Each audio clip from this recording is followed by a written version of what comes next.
A long night with the threat of long-track tornadoes, watches and warnings in the Midwest and South, now moving east. More than 57 million Americans on alert from Indiana to the Gulf Coast. Kentucky under a state of emergency after at least 3 EF1 tornadoes were confirmed. A confirmed dangerous tornado bearing down on the Clark Memorial Bridge over the Ohio River near Louisville.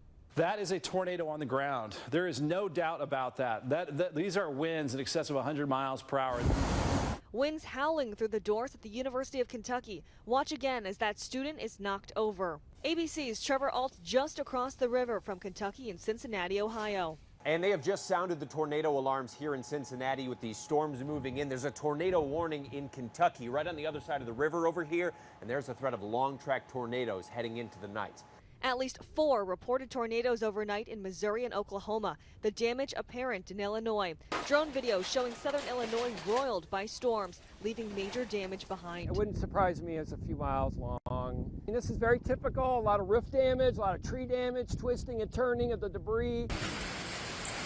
In Charleston, West Virginia, buildings damaged downtown as a wall of straight-line wind and rain pummeled the area.